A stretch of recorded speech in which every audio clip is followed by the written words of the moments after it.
전 세계가 발칵 뒤집혔습니다. 러시아와 노르웨이도 포기한 북극 항로를 한국이 뚫어낸 겁니다. 영하 50도의 새벽, 얼음벽이 가로막은 바다. 수십 년간 세계가 실패한 시험이 다시 시작됐습니다.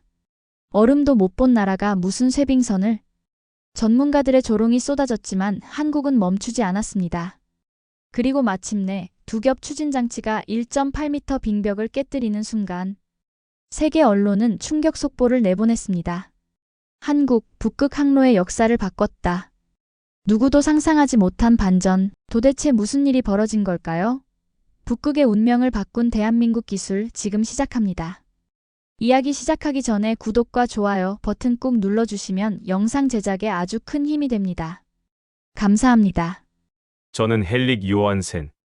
노르웨이 스타방에르 해양연구소에서 35년간 극지 선박 설계를 담당해온 수석 엔지니어입니다. 그날도 평소처럼 모스크바의 추운 겨울 아침이었죠. 러시아 해양부가 주최한 긴급회의에 참석하기 위해 크렘린 인근 정부 청사에 도착했을 때 저는 이미 예감하고 있었습니다. 또다시 실패 소식을 듣게 될 것이라는 걸 말이죠. 회의실에 들어서자마자 무겁게 가라앉은 분위기가 온몸을 짓눌렀습니다. 러시아 해양부 장관 세르게이 모로조프의 굳어진 표정, 벽면을 가득 채운 스크린들, 그리고 그 화면에 반복해서 재생되는 처참한 영상. 노르웨이 최신의 실험선 스발바르 7호가 북극해 동시베리아 해역에서 두꺼운 얼음에 완전히 갇혀 꼼짝 못하는 모습이었습니다. 37일째입니다. 모로조프 장관의 목소리가 회의실에 울려 퍼졌습니다. 구조선 3척을 보냈지만 역시 얼음에 막혀 접근조차 못하고 있습니다. 승무원 14명의 생명이 위험한 상황입니다. 저는 가슴이 먹먹해졌습니다. 스발바르 7호는 제가 직접 설계에 참여한 선박이었거든요. 최신 쇠빙 기술을 총망라하여 만든 자신작이었는데 이렇게 무력하게 당하고 있다니. 회의실 곳곳에서 들려오는 한숨 소리가 제 마음을 더욱 무겁게 만들었습니다. 이번이 벌써 9번째입니다. 러시아 북극해양로공사 이반 페트로프 사장이 침통한 목소리로 말했습니다. 지난 5년간 우리가 시도한 쇠빙 LNG, 수송 실험이 모두 실패로 끝났어요. 설령 얼음을 뚫고 지나간다 해도 영하 50도의 혹독한 추위 때문에 LNG 저장 시설이 제대로 작동하지 않았습니다. 독일에서 온 마틴 슈미트 박사가 자료를 펼치며 말했습니다. 문제는 근본적인 설계 모순에 있습니다. 쇠빙 능력을 높이려면 선체를 두껍고 무겁게 만들어야 하는데 그러면 LNG 저장 용량이 줄어들고 연료 효율도 떨어져요. 반대로 LNG 운송 효율을 높이려면 선체를 가볍게 만들어야 하는데 그러면 얼음을 제대로 깰 수 없습니다. 바로 그거였습니다. 지난 수십 년간 전 세계 조선업계를 괴롭혀온 기술적 딜레마. 쇠빙과 대용량 LNG 수송, 이 두 마리 토끼를 동시에 잡는 건 불가능해 보였습니다. 프랑스 토탈 에너지의 아니크 르클레어 부사장이 냉정하게 현실을 정리했습니다. 투자 손실이 이미 120억 달러를 넘어섰습니다. 야말반도에 매장된 천연가스는 세계 최대 규모지만 그걸 밖으로 운반할 방법이 없다면 무용지물이죠. 이제는 포기해야 할 때인 것 같습니다. 회의실이 무거운 침묵에 휩싸였습니다. 모든 사람의 얼굴에서 절망감이 묻어났죠. 수십 년간 인류의 꿈이었던 북극 항로. 그리고 북극 자원 개발이 현실의 벽 앞에서 무너져 내리는 순간이었습니다. 그렇다면 결론을 내려야겠군요. 모로조프 장관이 입을 열었습니다. 북극 LNG 수송 프로젝트는 현재 기술로는 불가능하다고 공식 발표하겠습니다. 모든 관련 예산을 동결하고 바로 그때였습니다. 회의실 뒤편에서 조용히 손을 든 사람이 있었어요. 실례합니다. 발언 기회를 주실 수 있을까요? 모든 시선이 그에게 집중되었습니다. 모로조프 장관이 미간을 찌푸리며 물었죠. 당신은 누구시죠? 한국 대우조선해양에서 온 이은주입니다. 순간 회의실이 웅성거렸습니다. 누군가 속삭였어요. 한국, 얼음도 제대로 못 본 나라에서 뭘 하겠다는 거야? 비웃음 섞인 키득거림이 여기저기서 터져 나왔습니다. 하지만 이은주 박사의 다음 말이 모든 일을 조용하게 만들었습니다. 저희는 이미 해결책을 찾았습니다. 저는 그날 밤 잠을 이룰 수 없었습니다. 이은주 박사의 자신만만한 표정이 계속 머릿속을 맴돌았거든요. 모스크바에서 돌아온 지 사흘 후, 저는 노르웨이 스타방에르 해양연구소 제 사무실에 앉아 있었습니다. 벽면을 가득 채운 설계도들을 바라보며 깊은 한숨을 내쉬었죠. 헬릭, 또 밤새우는 거야. 동료 라스 올센이 커피 2잔을 들고 들어왔습니다. 저희는 함께 20년 넘게 극지 선박 연구를 해온 사이였어요. 그 한국 사람 때문에 신경 쓰이나? 라스, 자네도 그 현장에 있었잖아. 그 사람 눈빛 봤어. 저는 의자를 돌리며 말했습니다. 허세가 아니었어. 뭔가 확신이 있는 눈빛이었단 말이야. 라스가 어깨를 으쓱했습니다. 아무리 그래도 한국이잖아. 우리가 35년간 해결 못한 걸 그들이 해결했다고? 말이 안 되지. 하지만 저는 마음 한구석이 불편했습니다. 그동안 우리가 당연하다고 생각했던 기술적 한계들이 정말 절대적인 것일까? 혹시 우리가 놓친 부분이 있는 건 아닐까? 다음 날 아침, 연구소 대회의실에 스타방에르 대학 해양공학과 교수진들이 모였습니다. 원래 기술 검토 회의였죠. 안네 크리스티나 교수가 스크린에 자료를 띄우며 말했습니다. 지난주 모스크바 회의 결과를 정리해 보겠습니다. 현재까지 우리가 직면한 기술적 장벽은 크게 3가지입니다. 첫 번째 문제는 구조적 모순이었습니다. 쇠빙선은 강력한 충격을 견뎌야 함으로 선체를 두껍고 무겁게 만들어야 합니다. 하지만 LNG 운반선은 화물 용량을 최대화하고 연료 효율을 높이기 위해 선체를 가볍게 만들어야 하죠. 이 두 요구사항은 정면으로 충돌합니다. 두 번째는 온도 문제였습니다. LNG는 영하 162도에서 보관되는데 극지 환경의 영하 50도와 100도 이상의 온도차가 발생합니다. 이런 극한 온도 변화는 선체 구조에 치명적인 능력을 가합니다. 세 번째는 추진 시스템의 한계였습니다. 기존 쇠빙선은 얼음 위로 올라가서 무게로 부수는 방식이지만 LNG를 실은 대형 선박으로는 이런 방식이 불가능합니다.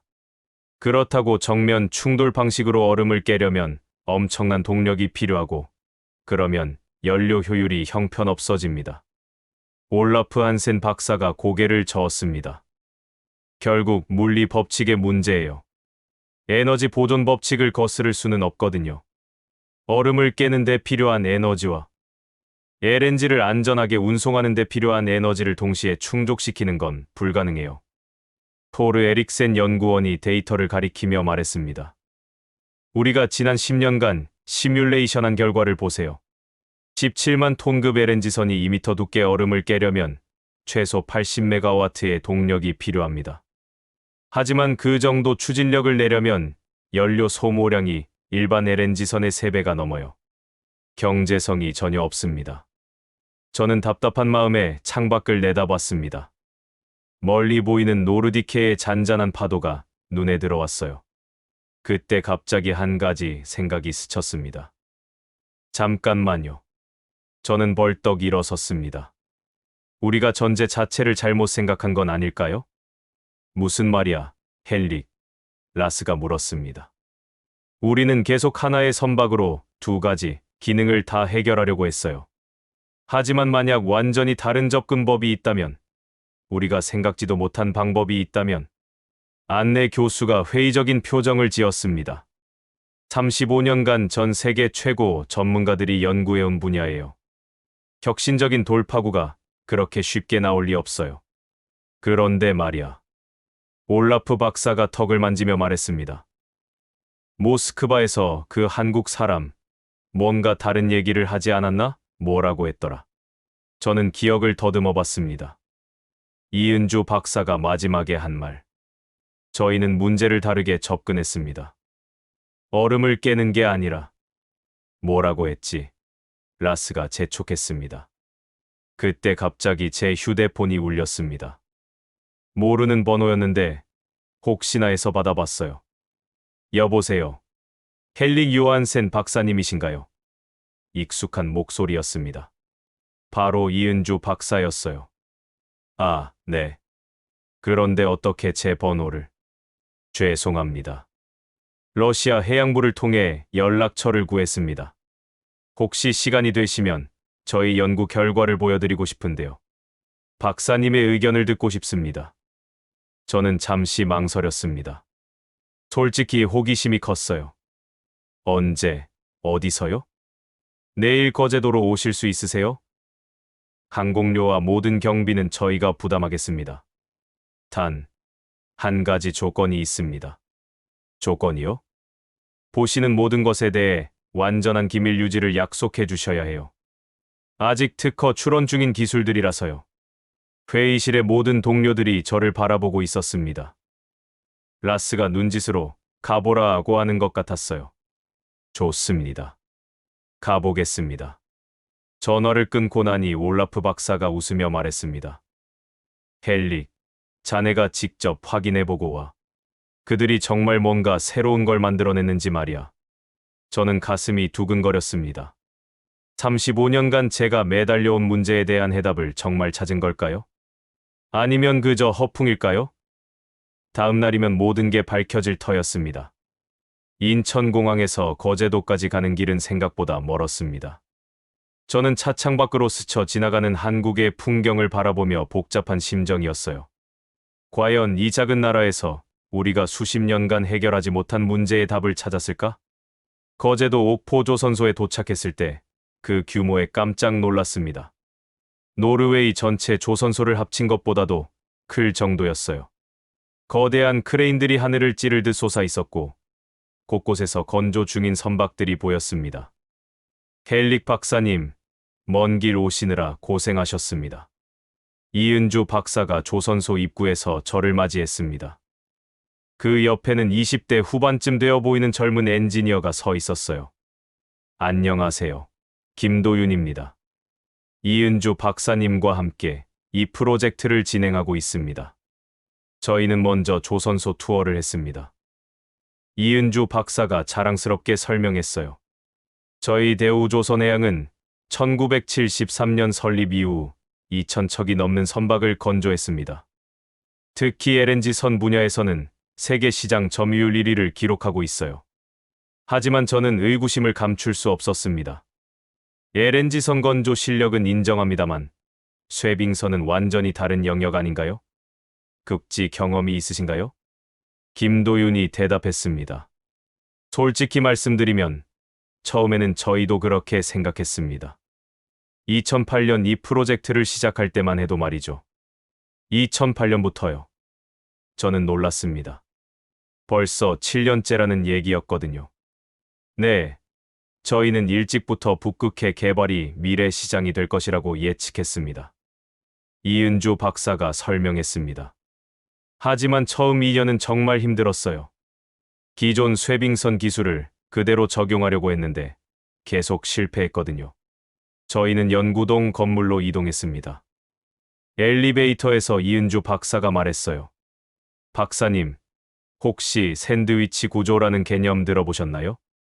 선체 구조에서요? 물론이죠. 두 개의 강판 사이에 심재를 넣는 방식 아닌가요? 맞습니다. 하지만 저희는 그걸 완전히 다르게 응용했어요. 7층 연구실에 들어서자 거대한 모형이 눈에 들어왔습니다. 17만 톤급 LNG선 모형이었는데 뭔가 일반적인 설계와 달랐어요. 특히 선수 부분이 특이했습니다. 이게 바로 저희가 개발한 ARC 7급 쇠빙 LNG선입니다. 김도윤이 자랑스럽게 말했습니다. 저는 모형을 자세히 살펴봤습니다. 선체 모양이 독특하네요. 기존 쇠빙선과는 완전히 다르잖아요? 바로 그겁니다. 이은주 박사의 눈이 반짝였어요. 저희는 얼음을 깨는 것이 아니라 밀어내는 방식을 개발했습니다. 밀어낸다고요? 김도윤이 컴퓨터 시뮬레이션을 보여줬습니다. 기존 쇠빙선은 얼음 위로 올라가서 무게로 부수거나 정면 충돌로 깨뜨리는 방식이었어요. 하지만 저희는 선체 바닥에 특수한 곡선을 만들어서 얼음을 양쪽으로 밀어내는 방식을 사용합니다. 화면에서 시뮬레이션이 돌아가는 모습이 놀라웠습니다. 선박이 얼음층을 만나면 V자 모양의 선저가 얼음을 좌우로 갈라지게 하면서 부드럽게 통과해 나가더군요. 신기하긴 하지만 저는 여전히 회의적이었습니다. 실제 바다에서도 이렇게 될까요? 시뮬레이션과 현실은 다르잖아요. 이은주 박사가 미소를 지었습니다. 당연히 그런 의구심을 가지실 만해요. 저희도 처음에는 반신반의했거든요. 그때 연구실 문이 열리며 한 사람이 들어왔습니다. 50대 중반의 근엄한 인상의 남성이었어요. 소개합니다. 양성길 차장님이세요. 이 프로젝트의 총괄 책임자십니다. 이은주 박사가 말했습니다. 양성길 차장이 악수를 청하며 말했습니다. 멀리서 와주셔서 감사합니다. 어떻게 보시나요? 저는 솔직하게 답했습니다. 흥미롭긴 하지만 아직 확신이 서지 않습니다. 실제 극지 환경에서 테스트해 보신 건가요? 물론입니다. 양성길 차장이 자신 있게 답했습니다. 작년 겨울 알래스카 바다에서 축소 모형 테스트를 완료했어요. 1.2m 두께의 얼음을 성공적으로 통과했습니다. 김도윤이 태블릿을 꺼내 영상을 보여줬습니다. 이게 그때 촬영한 영상입니다. 영상 속에서 작은 모형선이 얼음을 가르며 나아가는 모습이 보였습니다. 정말로 얼음이 양쪽으로 갈라지면서 깔끔하게 통과하더군요. 하지만 이건 축소 모형이잖아요. 저는 여전히 의문을 표했습니다. 실제 크기에서는 어떨지. 이은주 박사가 창문 쪽을 가리켰습니다. 실물을 보여드릴게요. 창문 너머로 보이는 건조장에 거대한 선박이 모습을 드러내고 있었습니다. 아직 완성되지는 않았지만 그 규모가 압도적이었어요. 저게 바로 야말 프로젝트 1호선입니다. 양성길 차장이 말했습니다. 17만 3천 톤급 쇄빙 LNG선이에요. 완성되면 2.1m 두께의 얼음을 깨면서 북극해를 항해할 수 있습니다. 저는 할 말을 잃었습니다. 정말로 실물 크기로 만들어내고 있다니. 그것도 세계 최초로 말이에요. 언제 시운전 예정이신가요? 저는 궁금해서 물었습니다. 내년 봄입니다. 이은주 박사가 답했습니다. 시베리아 야말반도 인근 해역에서 첫 시운전을 할 예정이에요. 박사님도 참관하실 의향이 있으시다면. 저는 잠시 생각했습니다. 35년간 꿈꿔온 기술이 정말로 현실이 될 수 있을까? 이 한국 사람들이 정말로 불가능을 가능하게 만들어낸 걸까? 네, 꼭 보고 싶습니다. 그날 밤 호텔에서 저는 오랫동안 잠들지 못했습니다. 머릿속이 복잡했거든요. 만약 정말로 성공한다면 지금까지 우리가 알고 있던 모든 상식이 뒤바뀌는 거잖아요. 북극해가 새로운 무역로가 되고 에너지 판도가 완전히 바뀔 수도 있고, 과연 6개월 후 야말반도에서 기적을 목격하게 될까요? 6개월 후, 저는 시베리아 야말반도의 혹독한 추위 속에 서 있었습니다. 온도계는 영하 52도를 가리키고 있었고, 숨을 쉴 때마다 폐가 얼어붙는 것 같았어요. 이런 극한 환경에서 정말로 시운전이 가능할까 싶었습니다. 사부에타 항구 임시 관제소에는 전 세계에서 온 해양 전문가들이 모여 있었습니다. 러시아 해양부 관계자들, 프랑스 토탈 에너지 임원들, 중국 CNPC 기술진들, 그리고 노르웨이에서 온 저까지. 모두들 긴장한 표정으로 바다를 바라보고 있었어요. 정말 미친 짓이야. 옆에 서 있던 러시아 쇄빙선 전문가 알렉세이 페트로프가 중얼거렸습니다. 이런 날씨에 첫 시운전이라니. 뭔가 잘못되면 대형 참사가 날 수도 있어. 저도 같은 생각이었습니다. 멀리 보이는 얼음바다는 마치 거대한 하얀 사막처럼 끝없이 펼쳐져 있었고, 바람 소리는 마치 북극의 괴물이 울부짖는 것 같았어요. 관제소 안에서 이은주 박사가 무전기를 들고 최종 점검을 하고 있었습니다.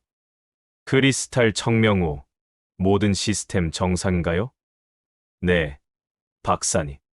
추진 시스템, LNG 저장 탱크, 항해 장비 모두 정상 작동 중입니다. 김도윤의 목소리가 무전기에서 들려왔어요. 그는 직접 선박에 타고 있었습니다. 프랑스 토탈의 피에르 뒤퐁 부사장이 걱정스러운 표정으로 말했습니다. 혹시 문제가 생기면 즉시 중단해야 합니다. 이미 15억 달러가 투입된 프로젝트예요. 러시아 해양부 모로조프 장관도 불안해하고 있었습니다. 한국 기술을 믿고 싶지만 이런 혹독한 환경에서는 뭐가 일어날지 모르거든요. 바로 그때 관제소 문이 열리며 한 사람이 들어왔습니다. 야말 LNG 프로젝트 총괄 책임자인 레오니드 미하일로프였어요. 그의 얼굴은 굳어 있었습니다. 긴급 상황입니다. 미하일로프가 날카로운 목소리로 말했습니다. 기상청에서 방금 연락이 왔는데 6시간 후에 대형 블리자드가 몰려온다고 해요. 풍속 시속 150km의 폭풍설이 3일간 지속될 예정입니다. 관제소 안이 술렁거렸습니다. 알렉세이가 고개를 저었어요. 그럼 시운전을 연기해야죠. 이런 날씨에 강행하다가는 문제는 다음 기회가 언제인지 모른다는 겁니다. 이은주 박사가 침통하게 말했습니다. 북극해 기후 특성상 시운전이 가능한 날씨는 1년에 몇 번 없어요. 이번을 놓치면 최소 6개월은 기다려야 합니다. 피에르 부사장이 날카롭게 반박했습니다. 그래도 안전이 우선이죠. 수백억 달러짜리 선박을 위험에 빠뜨릴 수는 없어요. 그때 무전기에서 김도윤의 목소리가 들려왔습니다. 박사님, 저희는 준비됐습니다. 모든 시스템이 완벽하게 작동하고 있어요. 결정은 박사님이 내리세요. 이은주 박사는 잠시 망설였습니다. 저는 그의 얼굴에서 엄청난 압박감을 읽을 수 있었어요. 7년간의 연구와 수조 원의 투자가 이 순간에 달려 있었으니까요. 혹시 중간에 문제가 생기면 어떻게 하시겠어요? 모로조프 장관이 물었습니다. 저희는 모든 경우의 수를 준비했습니다. 이은주 박사가 자신 있게 답했습니다. 응급 상황 시 30분 이내에 가장 가까운 안전 지역으로 대피할 수 있는 계획을 세워뒀어요. 알렉세이가 의구심을 드러냈습니다. 30분. 이런 얼음바다에서 30분 만에 안전 지역으로 불가능해요. 그래서 저희가 개발한 게 바로 이 쇠빙 기술입니다. 이은주 박사가 설명했습니다. 기존 쇠빙선보다 3배 빠른 속도로 얼음을 뚫고 나갈 수 있어요. 저는 창문 밖을 내다봤습니다. 멀리서 크리스탈 청명호가 보였어요.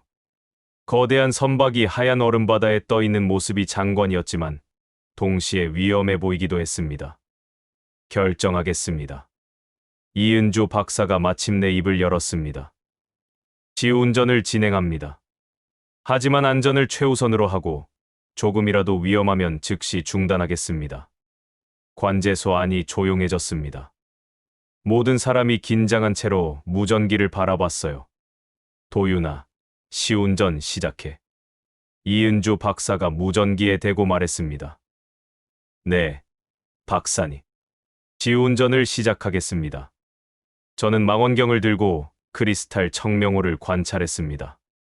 거대한 선박이 천천히 움직이기 시작했어요. 처음에는 일반적인 항해와 다를 바 없어 보였습니다. 하지만 10분 후 상황이 달라졌습니다. 선박이 두꺼운 얼음층과 만난 순간이었어요. 저게 정말로. 알렉세이가 망원경을 보며 중얼거렸습니다. 저도 눈을 의심했습니다. 크리스탈 청명호가 얼음을 만나자 마치 나이프로 버터를 자르듯이 부드럽게 얼음층을 가르며 나아가고 있었거든요. 믿을 수 없어. 피에르 부사장이 탄성을 질렀습니다. 무전기에서 김도윤의 흥분된 목소리가 들려왔습니다. 박사님, 성공입니다. 1.8m 두께의 얼음을 완전히 뚫고 나갔어요.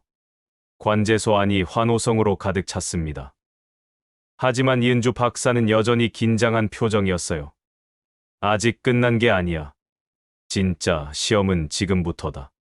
과연 크리스탈 청명호가 북극해의 모든 시험을 통과할 수 있을까요? 그리고 다가오는 블리자드를 무사히 견뎌낼 수 있을까요? 시운전 시작 2시간 후 상황은 예상보다 훨씬 심각해졌습니다. 저는 관제소 레이더 화면을 바라보며 가슴이 쿵쾅거렸어요. 크리스탈 청명호 앞에 나타난 것은 지금까지 본 것 중 가장 두꺼운 얼음층이었습니다. 두께가 2.3m입니다. 김도윤의 긴장된 목소리가 무전기에서 들려왔습니다. 설계 한계치를 넘어섰어요. 알렉세이 페트로프가 고개를 저었습니다. 끝났군. 2m가 넘는 얼음은 어떤 쇠빙선도 뚫을 수 없어. 특히 이런 대형 LNG선으로는 말이야. 러시아 해양부 모로조프 장관이 무전기를 잡으며 말했습니다. 즉시 후진하세요. 더 이상 위험을 감수할 수 없습니다. 하지만 이은주 박사가 손을 들어 제지했습니다. 잠깐만요. 아직 포기하기 이릅니다. 뭐라고요? 프랑스 토탈의 피에르 부사장이 놀라며 반문했습니다.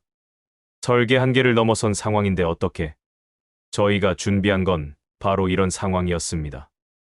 이은주 박사가 자신 있게 말했습니다. 도윤아, 더블 포드 시스템 가동해.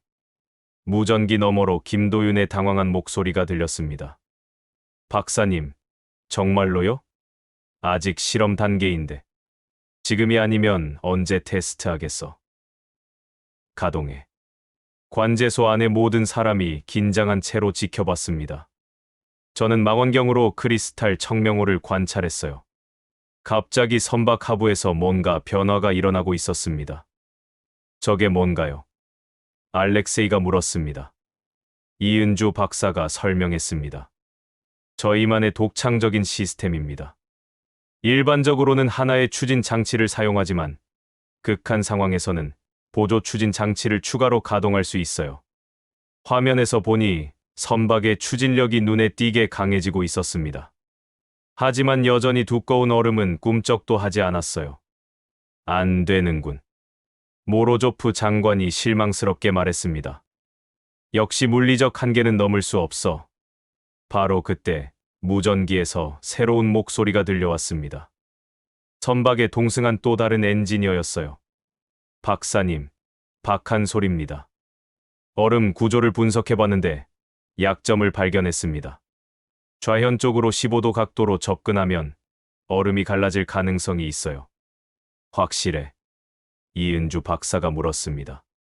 95% 확신합니다. 제가 빙상학 박사거든요. 저는 깜짝 놀랐습니다.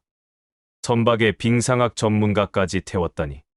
정말로 모든 걸 준비한 것 같았어요. 좋아, 시도해봐. 이은주 박사가 결정했습니다. 크리스탈 청명호가 천천히 방향을 바꿨습니다. 그리고 새로운 각도로 얼음층에 접근했어요. 처음에는 별다른 변화가 없었습니다. 그런데 5분 후 놀라운 일이 벌어졌습니다. 박사님, 얼음이 갈라지기 시작했어요. 김도윤의 흥분된 목소리가 들렸습니다. 망원경으로 보니 정말로 거대한 얼음층에 균열이 생기고 있었습니다. 마치 거대한 유리판에 금이 가는 것처럼 일직선으로 갈라지더군요. 세상에. 알렉세이가 감탄사를 내뱉었습니다. 피에르 부사장이 믿을 수 없다는 표정으로 말했습니다. 이런 일이 가능해? 2.3m 얼음을 저렇게 깔끔하게. 이은주 박사가 미소를 지었습니다. 저희가 7년간 연구한 게 바로 이겁니다. 단순히 힘으로 뚫는 게 아니라 얼음의 물리적 특성을 이용하는 거예요. 그때 관제소에 있던 일본 연구진 중 한 명이 흥미롭게 물었습니다. 혹시 파동 원리를 응용한 건가요? 정확합니다. 이은주 박사가 고개를 끄덕였습니다. 특정 주파수의 진동을 얼음에 전달하면 얼음 내부의 결정 구조가 약해져요. 그 순간을 노려서 추진력을 가하는 거죠. 저는 완전히 놀랐습니다. 물리학과 공학을 이렇게 창의적으로 결합시킨 사례를 본 적이 없었거든요. 무전기에서 김도윤의 보고가 계속 들려왔습니다. 현재 속도 8노트로 전진 중입니다. 얼음 두께 2.3m 구간을 완전히 돌파했어요. 관제소 안이 환호성으로 가득 찼습니다. 러시아 기술진들이 박수를 쳤고 프랑스 임원들도 놀라움을 감추지 못했어요. 하지만 더 큰 시험이 남아 있었습니다. 바로 그때 기상 관측소에서 연락이 왔어요. 블리자드가 예상보다 빨리 접근하고 있습니다. 기상청 직원이 급하게 외쳤습니다. 1시간 후면 이 지역을 강타할 예정입니다. 모로조프 장관이 긴장하며 말했습니다. 즉시 안전 지역으로 대피시켜야 합니다. 가장 가까운 안전 지역까지 거리가 얼마나 되나요? 이은주 박사가 물었습니다. 항해사가 차트를 확인하며 답했습니다. 현재 위치에서 45km입니다. 일반 속도로는 최소 3시간이 걸려요. 3시간. 이은주 박사가 중얼거렸습니다. 시간이 부족해. 알렉세이가 절망적으로 말했습니다. 끝났어. 블리자드에 갇히면 일주일은 꼼짝 못해. 하지만 무전기에서 김도윤의 자신감 넘치는 목소리가 들렸습니다. 박사님, 괜찮습니다. 지금 속도면 충분히 가능해요. 얼음 뚫는 속도가 예상보다 훨씬 빨라요. 정말. 이은주 박사가 반가워했습니다. 네, 현재 평균 속도가 12노트입니다. 이 속도면 1시간 반이면 안전 지역에 도착할 수 있어요. 저는 계산기를 두드려 봤습니다. 정말로 가능한 숫자였어요. 하지만 문제는 중간중간 더 두꺼운 얼음이 나타날 수 있다는 점이었습니다. 도윤아, 혹시 중간에 더 두꺼운 얼음을 만나면? 이은주 박사가 걱정스럽게 물었습니다. 박사님이 믿어주세요. 저희가 만든 기술이니까요. 그 순간 저는 한국 젊은 엔지니어들의 자신감과 열정을 느꼈습니다. 35년간 극지 연구를 해온 저보다도 더 확신에 차 있었어요. 좋아. 전속력으로 이동해. 이은주 박사가 결정했습니다. 과연 크리스탈 청명호가 다가오는 블리자드를 피해 무사히 안전 지역에 도착할 수 있을까요? 그리고 이 성공이 정말로 북극해 항로의 새 역사를 쓰게 될까요? 3주 후, 저는 블라디보스토크 항구에 서 있었습니다. 크리스탈 청명호가 북극해 시운전을 성공적으로 마치고 러시아 태평양 함대 기지로 돌아온 날이었어요. 항구에는 러시아 정부 고위 관료들과 전 세계 언론진이 몰려 있었습니다. 정말 믿을 수 없는 일이야. 알렉세이 페트로프가 제 옆에서 중얼거렸습니다. 37일간 북극해를 돌아다니면서 총 127km의 얼음층을 뚫었다니. 그것도 단 한 번의 고장도 없이 말이야. 저도 같은 마음이었습니다. 블리자드를 무사히 피한 것도 놀라웠지만 그 후 크리스탈 청명호가 보여준 성능은 정말 경이로웠어요. 노르웨이로 돌아가기 전에 이 역사적 순간을 직접 확인하고 싶어서 블라디보스토크까지 따라온 것이었습니다. 부두에 정박한 크리스탈 청명호는 장관이었습니다. 거대한 선체에는 얼음과의 접촉 흔적이 여기저기 보였지만 구조적 손상은 전혀 없어 보였어요. 오히려 더욱 당당해 보였습니다. 박사님, 김도윤이 배에서 내리며 이은주 박사에게 달려갔습니다. 모든 시스템이 완벽하게 작동했어요. LNG 저장 탱크 온도도 끝까지 안정적으로 유지됐고요. 이은주 박사의 얼굴에 안도감이 스쳤습니다. 고생 많았어. 정말 자랑스럽다. 그때 러시아 해양부 모로조프 장관이 무거운 발걸음으로 다가왔습니다. 그의 표정은 복잡했어요. 기쁨과 당황, 그리고 뭔가 결단을 내린 듯한 굳은 의지가 섞여 있었습니다. 이은주 박사님. 모로조프 장관이 정중하게 인사했습니다. 러시아 정부를 대표해서 정식으로 사과드립니다. 사과요. 이은주 박사가 의아해했습니다. 3주 전 모스크바 회의에서 저희가 한국 기술을 의심했던 것 말입니다. 모로조프 장관이 고개를 숙였습니다. 당신들이 불가능을 가능하게 만들어냈습니다. 주변에 있던 러시아 기술진들도 어색하게 고개를 끄덕였어요. 저는 그들의 마음을 이해할 수 있었습니다. 자존심 강한 러시아가 다른 나라, 기술을 인정하기란 쉽지 않았을 테니까요. 장관님, 과찬이십니다. 이은주 박사가 겸손하게 답했습니다. 저희도 러시아의 극지 경험 없이는 불가능했을 거예요. 바로 그때 항구 한쪽에서 검은 승용차들이 줄지어 도착했습니다. 러시아 정부의 더 높은 급 인사들이 온 것 같았어요. 저분은 알렉세이가 놀라며 중얼거렸습니다. 드미트리 로고진 부총리잖아? 정말로 러시아의 실세 중 한 명인 로고진 부총리가 직접 나타났습니다. 그 뒤로는 가스프롬과 로스네프트 같은 거대 에너지 기업 CEO들이 따라왔어요. 로고진 부총리가 이은주 박사에게 다가와 악수를 청했습니다. 박사님, 러시아의 미래를 바꿔주셔서 감사합니다. 부총리님께서 직접. 이은주 박사가 당황해했습니다. 이 프로젝트의 중요성을 모르는 사람은 없습니다. 로고진 부총리가 진지하게 말했습니다. 북극해 자원 개발이 본격화되면 러시아 경제가 완전히 달라질 거예요. 연간 수출 수익만 500억 달러가 늘어날 것으로 예상됩니다. 가스프롬의 알렉세이 밀러 CEO가 나서며 말했습니다. 저희가 공식 제안을 드리고 싶습니다. 야말 프로젝트 2차 발주 15척을 모두 대우조선해양에 맡기겠습니다. 이은주 박사가 깜짝 놀랐습니다. 15척을 모두요? 척당 3억 5천만 달러, 총 52억 5천만 달러 규모입니다. 밀러 CEO가 구체적인 숫자를 제시했습니다. 저는 빠르게 계산해봤습니다. 한국 돈으로 약 7조 원이 넘는 거대한 계약이었어요. 단일 조선 프로젝트로는 사상 최대 규모가 아닐까 싶었습니다. 하지만 조건이 있습니다. 로고진 부총리가 말했습니다. 기술 이전과 공동 연구를 포함해야 해요. 러시아도 이 기술을 배우고 싶습니다. 이은주 박사가 잠시 고민하는 표정을 지었습니다. 기술 이전은 민감한 문제였거든요. 그때 김도윤이 조용히 귓속말했습니다. 박사님, 저희가 준비한 건 이것뿐만이 아니에요. 다음 세대 기술은 이미 개발 중이거든요. 이은주 박사의 눈이 반짝였습니다. 부분적 기술 이전은 가능합니다. 하지만 핵심 기술은 공동연구 형태로 진행했으면 해요. 좋습니다. 로고진 부총리가 즉석에서 동의했습니다. 주변에서 지켜보던 사람들이 박수를 쳤습니다. 저도 감동스러웠어요. 몇 달 전만 해도 불가능하다고 여겨졌던 일이 현실이 되고 있었으니까요. 하지만 더 놀라운 일이 기다리고 있었습니다. 로스네프트의 이고르 세친 CEO가 마이크를 잡았어요. 여러분, 오늘 이 자리에서 역사적 발표를 하겠습니다.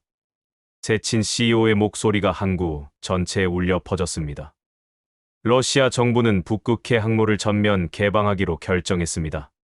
순간 항구가 술렁거렸습니다. 북극해 항로 전면 개방은 전 세계 물류 지도를 바꿀 엄청난 소식이었거든요. 한국 기술이 입증된 만큼 우리도 더 이상 주저할 이유가 없습니다. 로고진 부총리가 덧붙였습니다. 내년부터 모든 국가의 상선이 북극해 항로를 이용할 수 있도록 하겠습니다. 저는 가슴이 뛰었습니다. 유럽과 아시아를 잇는 새로운 항로가 열리는 순간이었어요. 수에즈 운하보다 40% 짧은 거리, 그리고 훨씬 안전한 항로 말이죠. 알렉세이가 제 어깨를 두드리며 말했습니다. 헬릭, 이제 정말 새로운 시대가 시작되는군.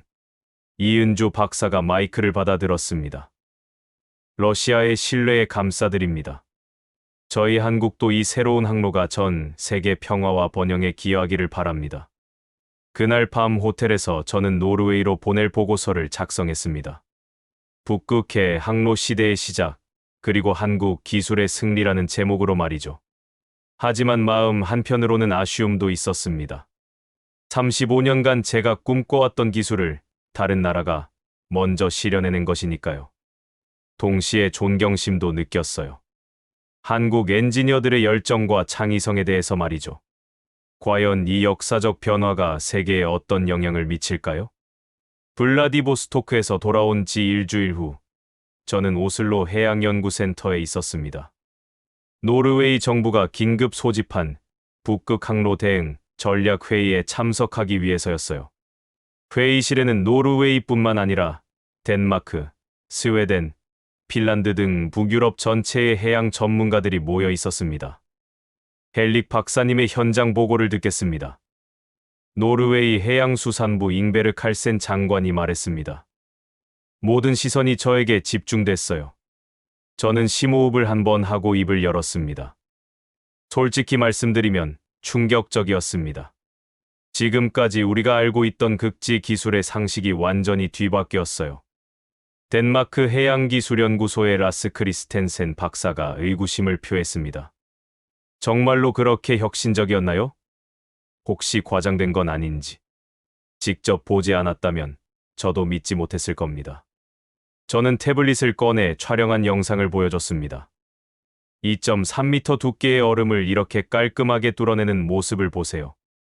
회의실 대형 스크린에 크리스탈 청명호가 얼음을 가르며 나아가는 장면이 재생됐습니다. 참석자들의 얼굴이 점점 굳어졌어요. 스웨덴 KTH 공과대학의 안나 린드크비스트 교수가 놀라며 말했습니다. 속도가 일반 쇠빙선보다 3배는 빠른 것 같은데요? 맞습니다. 저는 고개를 끄덕였습니다. 평균 12노트의 속도로 얼음을 뚫고 나갔어요. 기존 쇠빙선은 4에서 5노트가 한계였는데 말이죠. 핀란드 아르토 대학의 유아 코스켈라 박사가 기술적 질문을 했습니다. 혹시 추진 시스템의 구체적 원리를 파악하셨나요? 저는 잠시 망설였습니다. 이은주 박사와 약속한 기밀 유지 때문이었어요. 일부는 파악했지만 핵심 기술은 여전히 베일에 쌓여 있습니다. 한 가지 확실한 건 우리가 지금까지 생각해온 방식과는 완전히 다르다는 점이에요. 칼센 장관이 심각한 표정으로 말했습니다. 문제는 경제적 파급 효과입니다. 북극 항로가 본격 개방되면 우리 해운업계가 큰 타격을 받을 수 있어요. 바로 그때 회의실 문이 열리며 한 사람이 급하게 들어왔습니다. 노르웨이 성급협회의 에이나르 옌센 회장이었어요. 죄송합니다. 긴급 상황이 발생했습니다. 옌센 회장이 숨을 헐떡이며 말했습니다. 방금 머스크와 하팡로이드에서 연락이 왔는데 한국에서 쇠빙 컨테이너선 건조를 검토 중이라고 합니다. 회의실이 술렁거렸습니다. 머스크와 하팡로이드는 세계 최대 규모의 컨테이너 선사들이었거든요. 라스 박사가 당황하며 물었습니다. 쇠빙 컨테이너선이요? 그런 게 가능한가요? 한국 기술이라면 가능할 것 같습니다. 저는 솔직하게 답했습니다. LNG선도 성공했는데 컨테이너선이라고 못할 이유가 있을까요? 안나 교수가 계산기를 두드리며 말했습니다. 만약 북극 항로로 아시아 유럽 컨테이너 운송이 본격화되면 기존 항로보다 운송 시간이 40% 단축되겠네요. 운송비도 30% 이상 절약될 겁니다. 유아 박사가 덧붙였습니다. 연료비, 수에즈 운하 통과료, 해적 위험 등을 고려하면 말이죠. 칼센 장관이 깊은 한숨을 내쉬었습니다. 그렇다면 우리는 어떻게 대응해야 할까요? 그때 회의실 뒤편에서 조용히 손을 든 사람이 있었습니다. 노르웨이 최대 조선사인 울스타인 그룹의 토르 울스타인 회장이었어요. 실례하지만 제안이 있습니다. 울스타인 회장이 일어서며 말했습니다. 대항하기보다는 협력하는 게 낫지 않을까요? 협력이요. 칼센 장관이 의아해했습니다. 한국 기술을 도입해서 우리도 극지용 선박을 건조하는 겁니다. 울스타인 회장이 설명했습니다. 경쟁에서 밀리기보다는 파트너가 되는 게 현명하죠. 라스 박사가 회의적인 반응을 보였습니다. 과연 한국이 기술 이전에 응할까요? 자신들만의 독점적 우위인데. 저는 블라디보스토크에서 들었던 이은주 박사의 말을 떠올렸습니다. 아마 가능할 것 같습니다. 그들은 기술 독점보다는 전 세계 협력을 원하는 것 같았어요. 바로 그때 제 휴대폰이 울렸습니다. 한국에서 온 전화였어요. 여보세요. 헬릭 박사님이신가요? 익숙한 목소리였습니다. 이은주 박사였어요. 아, 네.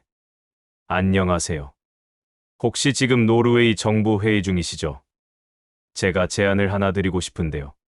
저는 깜짝 놀랐습니다. 어떻게 아셨어요? 소식이 빠르거든요. 이은주 박사가 웃으며 말했습니다. 스피커폰으로 바꿔주실 수 있나요? 참석자분들께 직접 말씀드리고 싶습니다. 저는 칼센 장관을 바라봤고 장관이 고개를 끄덕였어요. 안녕하세요, 여러분. 이은주 박사의 목소리가 회의실에 울려 퍼졌습니다. 대우조선해양 이은주입니다.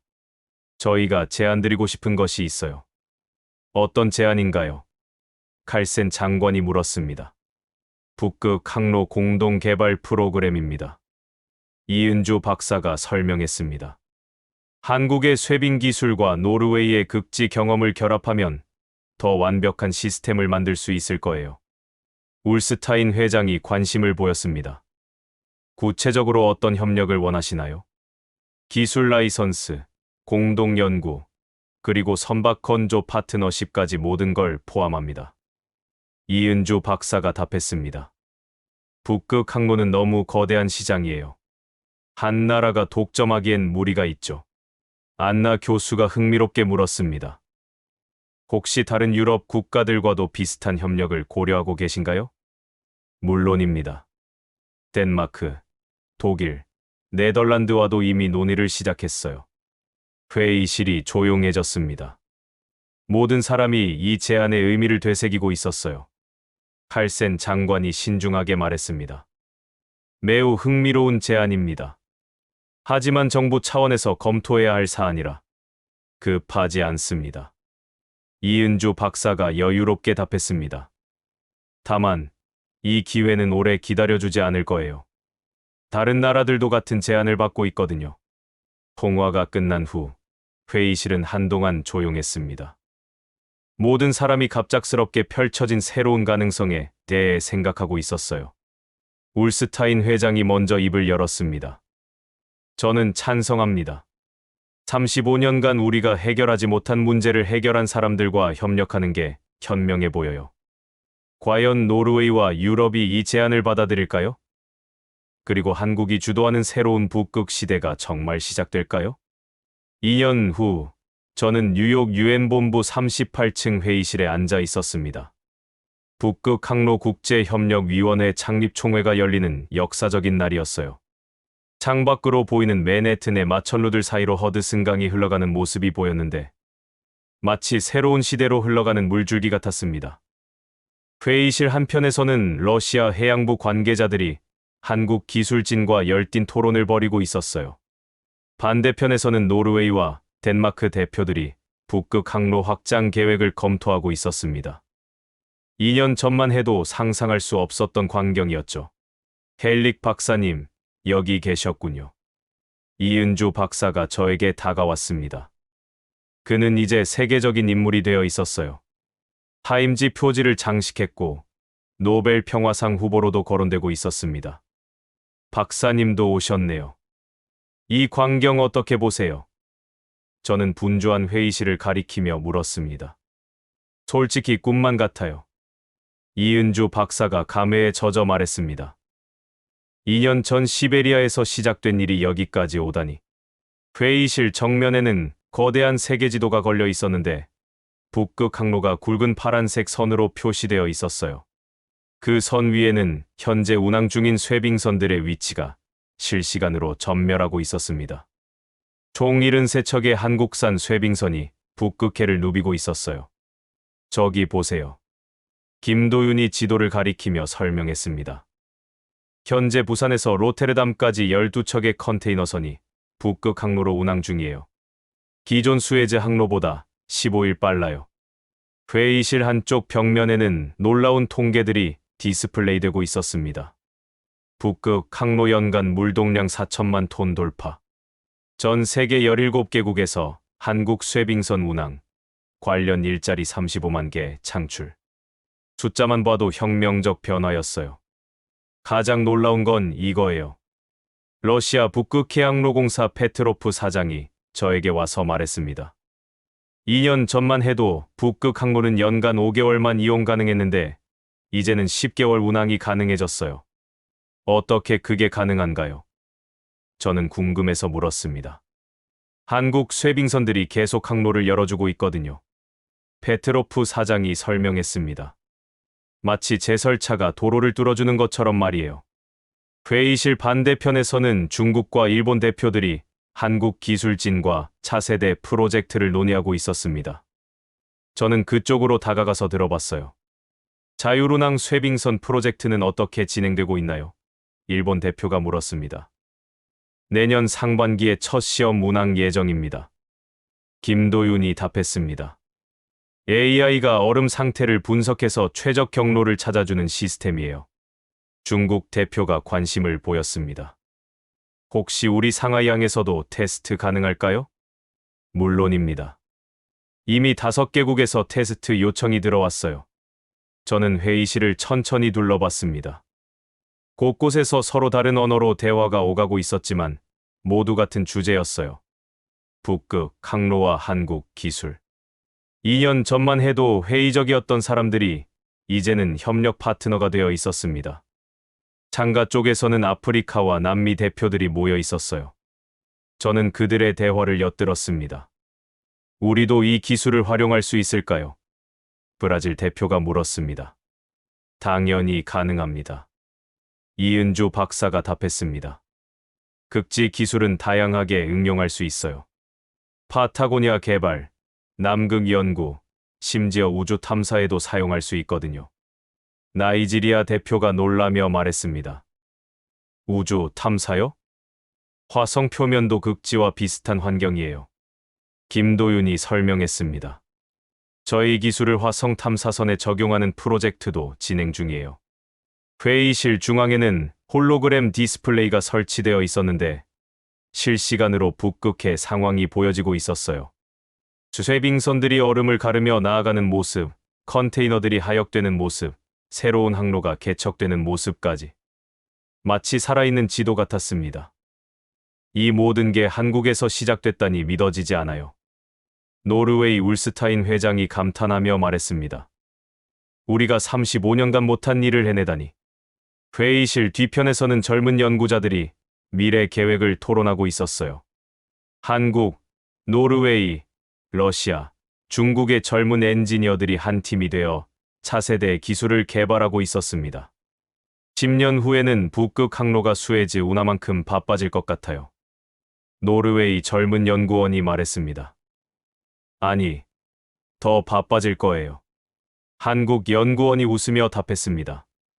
친환경적이고 경제적이니까요. 저는 회의실을 한 바퀴 돌아보며 느꼈습니다. 이곳은 단순한 회의실이 아니었어요. 새로운 시대가 태어나는 산실이었습니다. 한국이 심은 작은 씨앗이 전 세계로 퍼져나가 거대한 숲을 이루고 있는 현장이었어요. 회의가 공식 시작되자 유엔 사무총장이 개회사를 했습니다. 여러분, 오늘 우리는 역사의 한 페이지를 쓰고 있습니다. 북극 항로는 단순한 운송로가 아닙니다. 평화와 협력의 바다입니다. 저는 가슴이 벅찼습니다. 35년 전 극지 연구를 시작할 때는 몰랐어요. 제가 꿈꿔온 미래가 이런 모습으로 실현될 줄은. 그리고 그 꿈을 현실로 만든 것이 바로 한국이라는 사실이 저에게는 가장 큰 감동이었습니다. 이 회의실에서 펼쳐지는 모든 대화, 모든 계획, 모든 꿈들이 한국에서 시작되었다는 것. 그것이 바로 기술의 힘이고 도전 정신의 승리였습니다. 러시아도 노르웨이도 실패했습니다. 1.8m 두께의 얼음 앞에서 그들의 기술은 무너졌습니다. 그러나 한국은 달랐습니다. 30초 만에 얼음을 가르고 선체는 단 한 치의 흔들림도 없었습니다. 수조 원대의 계약이 따라왔고 세계 언론은 불가능을 깬 나라라 보도했습니다. 러시아는 공포에 갇혔고 노르웨이는 자존심을 잃었습니다. 하지만 한국은 신뢰로 길을 열었습니다. 파괴가 아니라 공존, 이윤이 아니라 미래를 선택했습니다. 한국은 얼음을 깨지 않았다. 대신 누구도 얼음에 갇히지 않게 만들었다. 진짜 강함은 두려움이 아니라 신뢰에서 나온다는 것을 한국은 북극에서 증명했습니다. 여러분, 지금이 바로 세상에 알려야 할 순간입니다. 좋아요와 구독, 그리고 이 이야기를 널리 전해주세요. 지금까지 감동 더보기였습니다.